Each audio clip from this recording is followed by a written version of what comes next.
Vamos a ver el estenosis de la válvula aórtica. Entonces vamos a poner el corazón.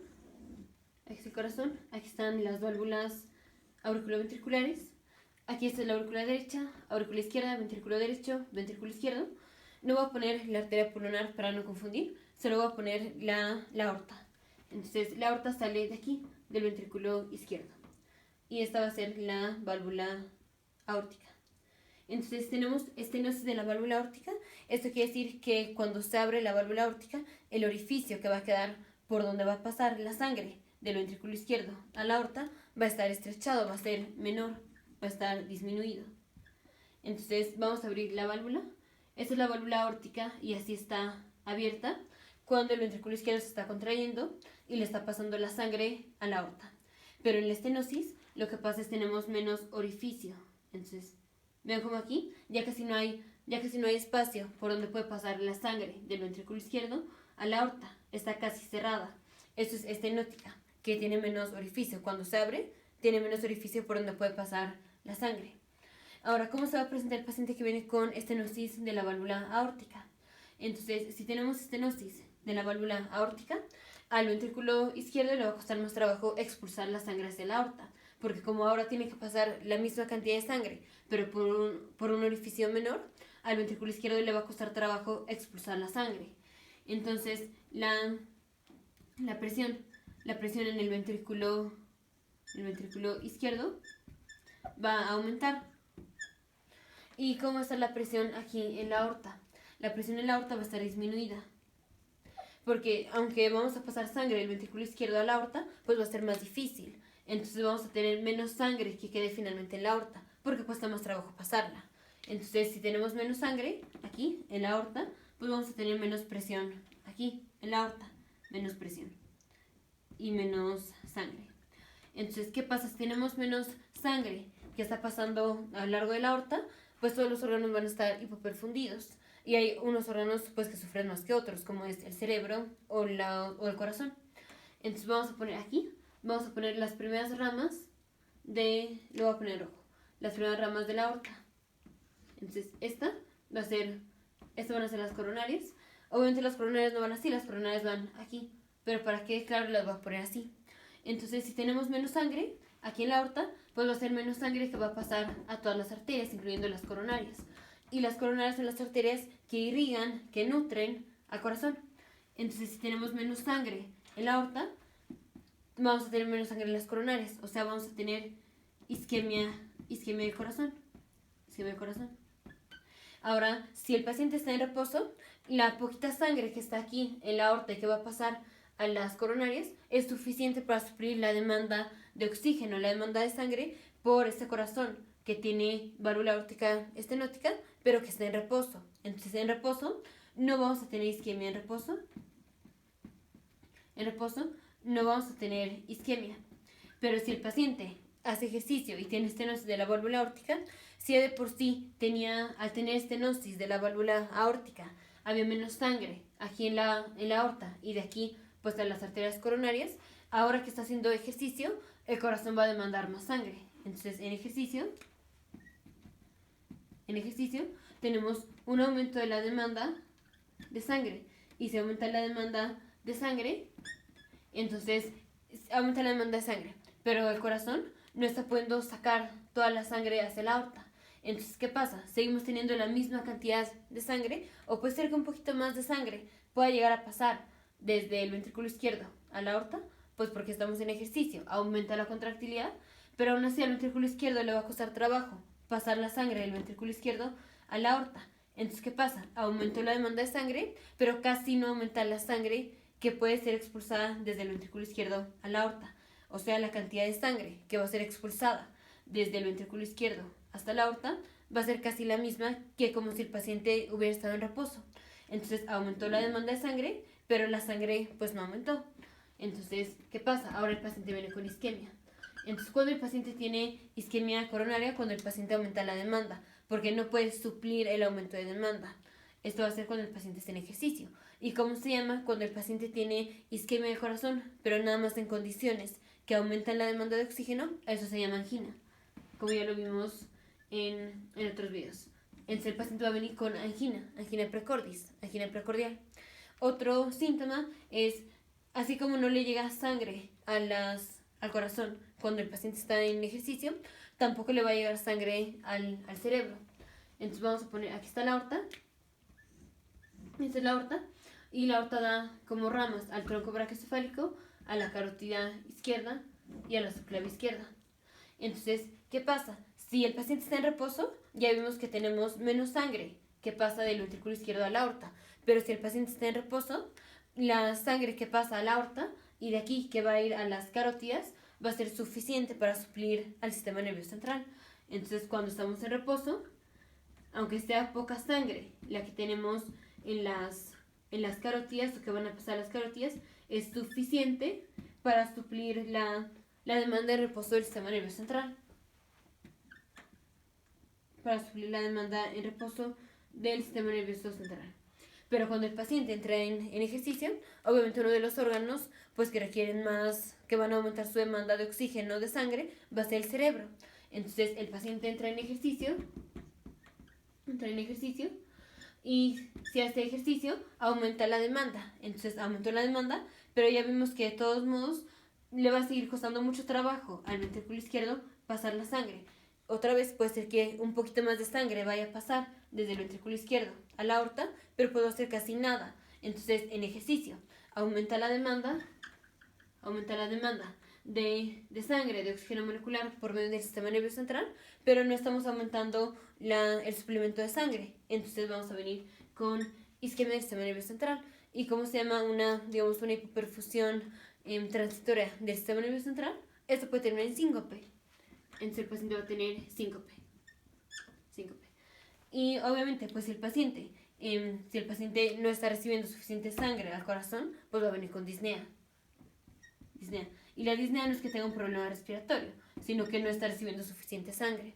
Entonces, ¿cuál es la presentación clínica del paciente? Que viene con estenosis de la válvula aórtica, es especialmente en ejercicio. Ya si es más severo, pues va a ser en reposo. Pero en ejercicio, el paciente va a venir con la triada de disnea, síncope, isquemia cardíaca, o sea, angina. Entonces, la mnemotecnia para acordarnos de los síntomas del paciente con estenosis de la válvula aórtica va a ser SAD.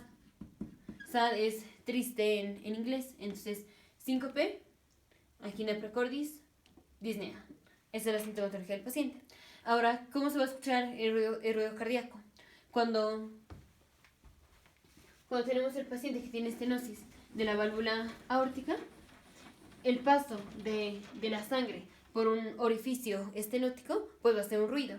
Esto es, si tenemos un orificio y por ese orificio pasamos la sangre, puede ser que no se escuche ningún ruido.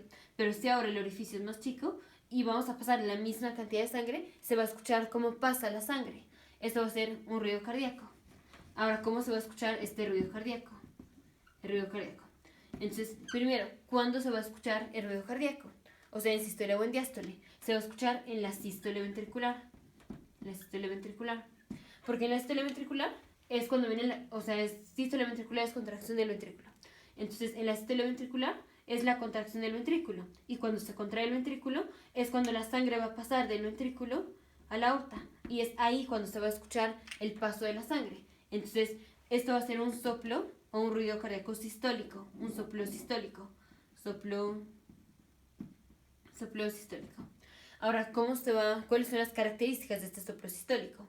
El soplo sistólico va a ser creciendo, decreciendo.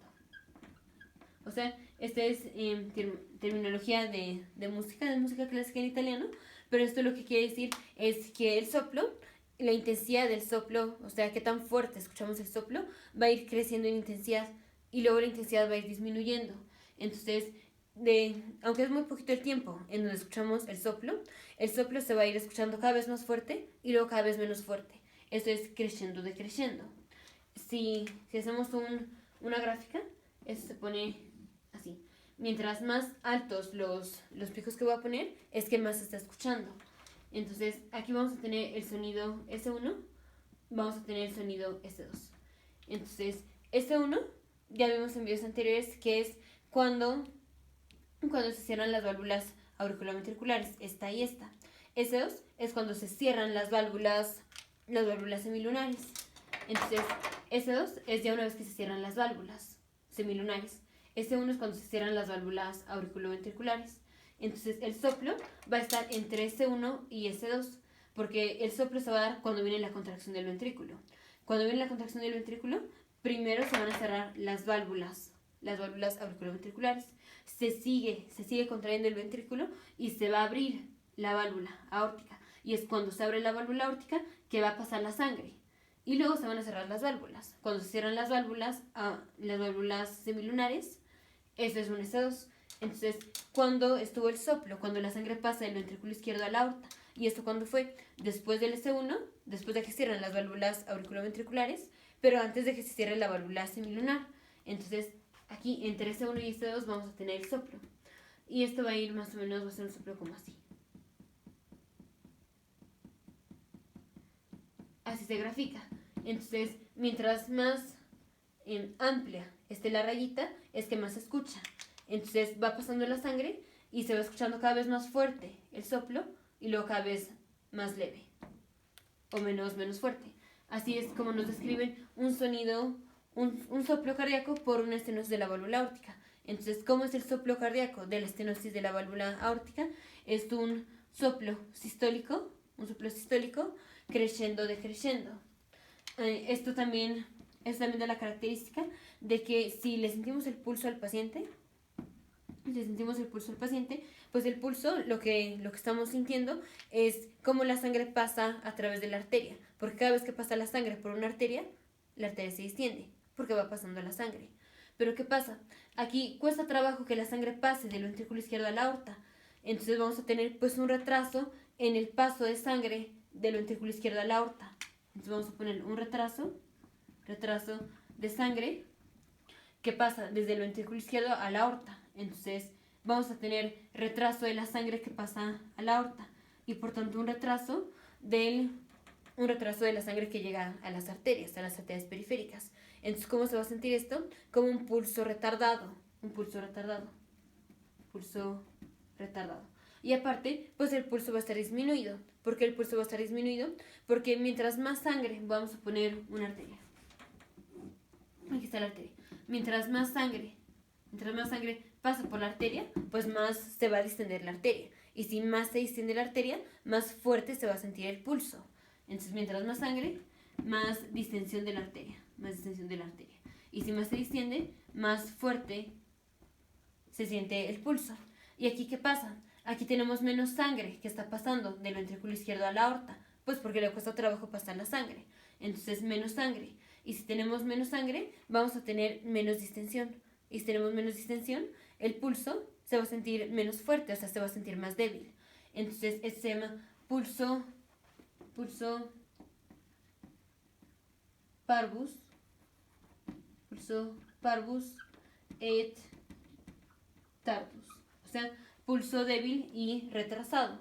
O sea, que pues el pulso está más débil y se siente pues más lento, o sea, retrasado. Y esa es la característica de cómo se siente el pulso en el paciente con estenosis de la válvula aórtica. Ahora, complicaciones de pacientes que vienen con estenosis de la válvula aórtica es los glóbulos rojos. Los glóbulos rojos, cuando van a pasar por un orificio que está más chico, pues se van a lesionar. Si tenemos que ese es el orificio normal de la válvula aórtica, lo voy a poner así. Este es el orificio normal de la válvula aórtica. Cuando pasan los glóbulos rojos, pues no pasa nada. Pero si está estenosada la válvula aórtica, el orificio por donde va a pasar la sangre es menor y entonces los glóbulos rojos que van pasando pues a presión, así, se van a lesionar. Entonces vamos a tener glóbulos rojos que van a sufrir hemólisis. O sea, vamos a tener lisis de glóbulos rojos,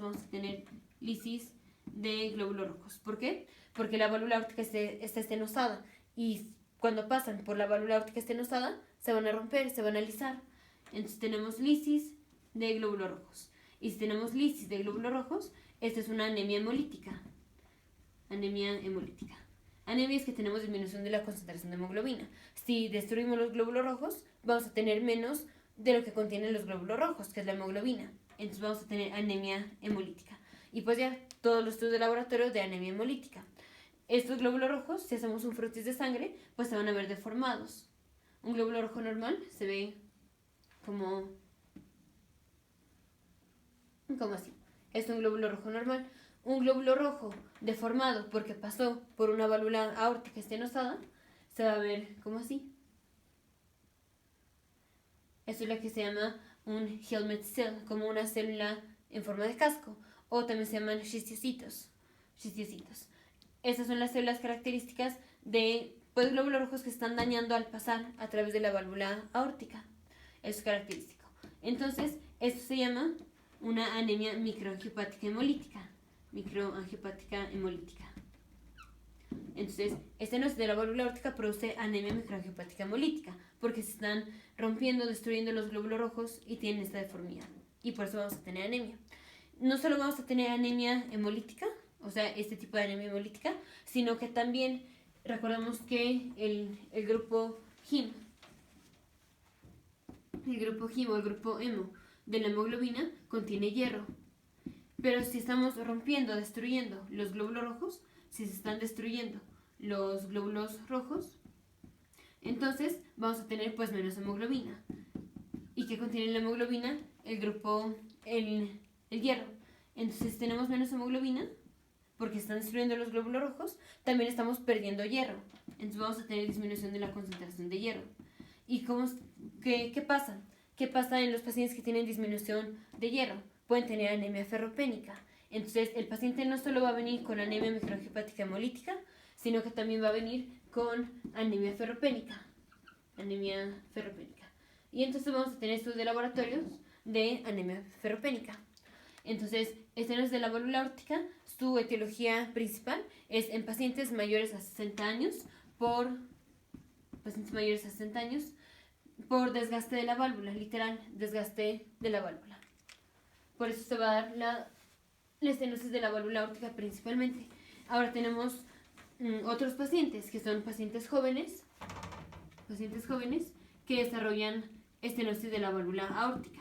Y principalmente estos van a ser pacientes o que tienen calcificación prematura de la válvula aórtica, o pacientes que tienen válvula aórtica bicúspide, como son por ejemplo los pacientes con síndrome de Turner, o que el paciente haya tenido fiebre reumática.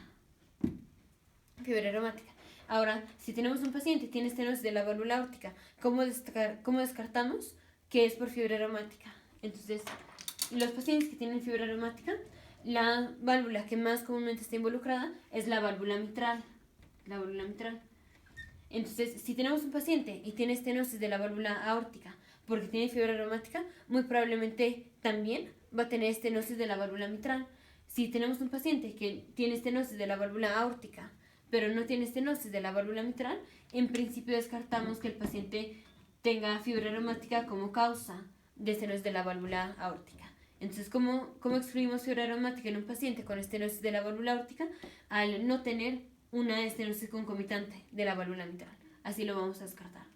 Ahora, ya vimos que la razón principal por la cual tenemos estenosis de la válvula aórtica es en los pacientes mayores a 70 años, pues fue el desgaste de la válvula y se va calcificando la válvula y entonces pues se va haciendo estenótica.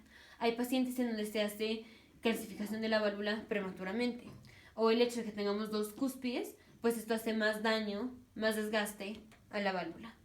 Y principalmente estas son las causas. Entonces, estenosis de la válvula aórtica principalmente va a ser en pacientes mayores a 60 años, puede ser en pacientes menores a 60 años si es que tienen fiebre reumática, calcificación prematura o válvula aórtica bicúspide.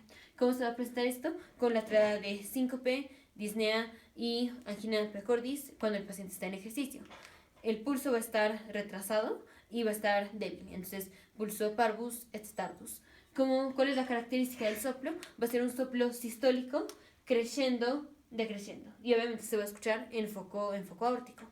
Ahora, otra característica del soplo sistólico por estenosis de la válvula aórtica es el soplo va a tener irradiación. O sea, el soplo no nada más lo vamos a escuchar en el segundo espacio intercostal del lado derecho, que es el foco aórtico, sino que también lo vamos a escuchar con irradiación